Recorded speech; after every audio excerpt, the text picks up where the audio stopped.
misalkan, ya memang sampai pada hari ini, seperti juga yang saya sampaikan ke depannya, dan saya konfirmasi juga dengan Ketua Umum, bahwa finalisasi penentuan, yaitu janjinya kan pada bulan Juli, segera setelah hasil survei dilakukan. Karena Partai Golkar tetap melakukan hasil survei, dan survei yang dilakukan bukan hanya secara general, tetapi itu secara detail, bahkan sampai misalkan kalau di sini ada DKI itu ada 6, ya ada 6 termasuk Pulau Seribu kan ya. Jadi itu akan kita lihat betul untuk melakukan pemetaan.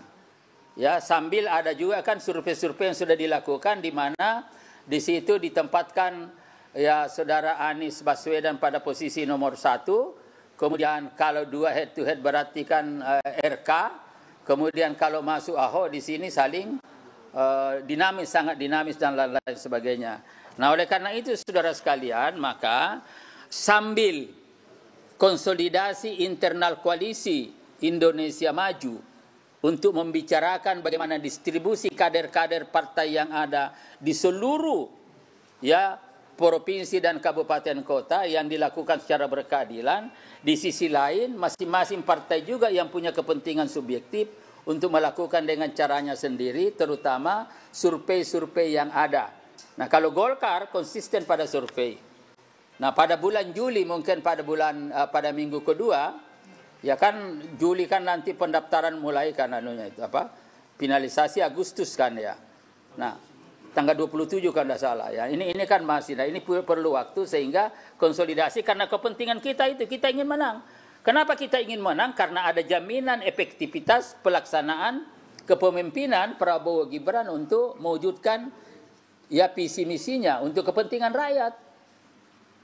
Ya, saya kira itu saudara sekalian penjelasan secara umum dari saya ya, bahwa Partai Golkar sampai pada hari ini ya masih melakukan satu sisi koordinasi dan konsolidasi dengan partai-partai yang ada di koalisi Indonesia Maju, karena kita ingin tetap solid, memiliki komitmen yang sama, langkah-langkah yang sama, strategi yang sama untuk memenangkan pilkada, provinsi dan kabupaten kota, tapi di sisi lain juga kita melihat realitas yang ada, dan untuk menjembatani ini semua, maka pendekatan akademik yang dilakukan adalah kita harus melakukan survei.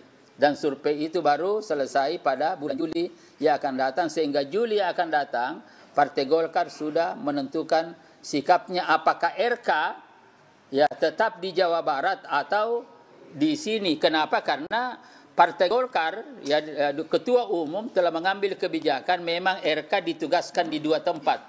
Jadi RK itu mendapat 2 surat tugas. Pertama adalah tugas tetap di Jawa Barat, kemudian yang kedua juga diberi tugas kepada RK untuk melakukan ya sosialisasi dan penguatan ya elektabilitas di DKI Jakarta. Nah, ini kan artinya memang ada pintu masuknya. Dan oleh karena itu kami juga mengucapkan terima kasih kepada partai-partai koalisi yang lain, sebutlah misalkan Gerindra, ada PAN dan ada yang lain sudah memberikan dukungan. Ya, jadi dukungan-dukungan yang ada itu kita ucapkan terima kasih, dan dukungan itu diberikan setelah ada penugasan, bukan sebelumnya.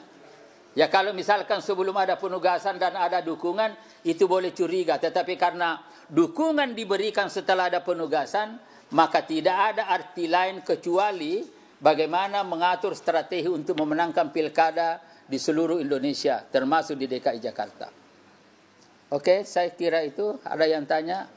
Oke, kan ada 2 fokus utama ini tadi, konsolidasi internal tim, ya, sama yang untuk pilkada DKI Jakarta. Kalau untuk yang konsolidasi tim tadi itu sudah sejauh mana pembahasannya di antara partai internal koalisi tim?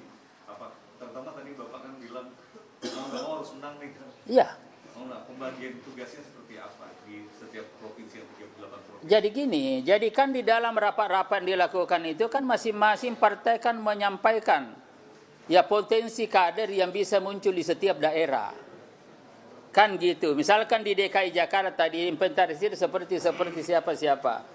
Nah, beririsan antara Jawa Barat dengan DKI Jakarta, dan memang secara individual dari sisi kemampuan RK ini ya luar biasa dan punya pengalaman, Ya, dan saya katakan pengetahuan tentang metropolis ini kan luar biasa dan prestasi yang ada juga luar biasa. Ya, sehingga wajar saja kalau banyak yang mendukung itu. Tetapi tentu dulu kan ada beberapa nama tuh yang muncul, coba misalkan siapa kalau tidak salah itu Pak Budi siapa Jiwandono, kemudian tapi kan di dalam perkembangan lebih lanjut kan Hidang sendiri dan lain-lain sebagainya. Tetapi yang tinggal sekarang muncul adalah RK, dan karena itu mungkin atas dasar pertimbangan itulah maka RK ini yang menjadi fokus. Ya, nah tentu juga nanti ada alternatif lain, ini pasti akan dibicarakan. Nah, di Jawa Barat kalau seandainya RK ke sini bagaimana formatnya di sana? Bagaimana di Jawa Tengah misalkan? Kalau Jawa Timur kan tidak ada masalah lagi. Misalkan dengan Hovifah dengan Emil Dardak itu kan sudah tidak ada masalah, dan di situ Koalisi Indonesia Maju tidak pernah bicara dari partai mana. Apalagi Hovifah misalkan kan, kalau Emil ya Demokrat. Tetapi Hovifah ini kan semua. Jadi itu kenapa? Karena ada kepentingan yang lebih besar yang kita ingin kedepankan, yaitu bagaimana Kim ini solid dan memiliki komitmen yang sama, mengajukan kader-kader calon di setiap daerah secara berkeadilan dan tentu dengan pertimbangan-pertimbangan ya secara profesional yang berkualitas dan diyakini bisa maju. Persyaratan-persyaratan yang diperlukan untuk itu ya memungkinkan. Kalau dalam bahasa marketing, yang diajukan itu memang sellable, memiliki nilai jual. Kalau memiliki nilai jual berarti cara dan strategi menjualnya tinggal kita poles-poles. Nah itu kan, itu jadi persoalan. Nah itu. Nah tentu di DKI Jakarta kalkulasinya banyak. Ya misalkan sekarang ini kan saudara Anies dengan Sohibul Iman kan baru PKS. Lalu kemudian ada komentar kemarin itu bahwa ini belum cukup, perlu dukungan lain. Dari PKB belum, masih jangan buru-buru. Dari PDIP juga masih berbagai alternatif pikiran. Sementara Nasdem misalkan juga belum menyampaikan pernyataan yang lebih seperti dengan PKS. Artinya dinamika-dinamika yang ada ini masih tetap berjalan seperti yang kita saksikan bersama. Dan di dalam dunia politik praktis, sekali lagi, dalam dunia politik praktis itu kadang-kadang terjadi peristiwa-peristiwa politik yang sama sekali tidak terduga sebelumnya. Kenapa? Karena fakta-fakta tidak ada yang menjelaskan.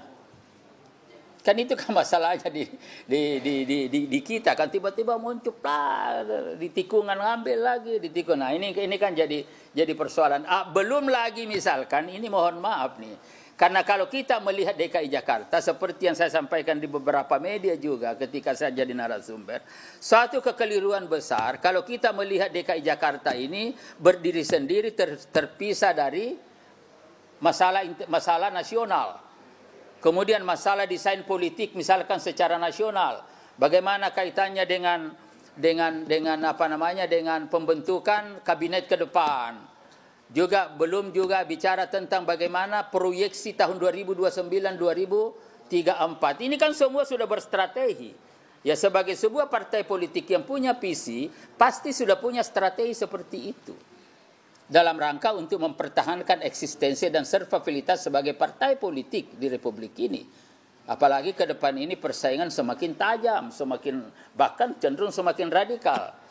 Ya, meskipun misalkan ada putusan MK diproyeksikan tidak ada lagi parliamentary threshold ya, tetapi kan ini kan belum. Ini kan masih dinamika terjadi seperti itu. Ya, saya kira itu. Ada lagi? Jadi rakyat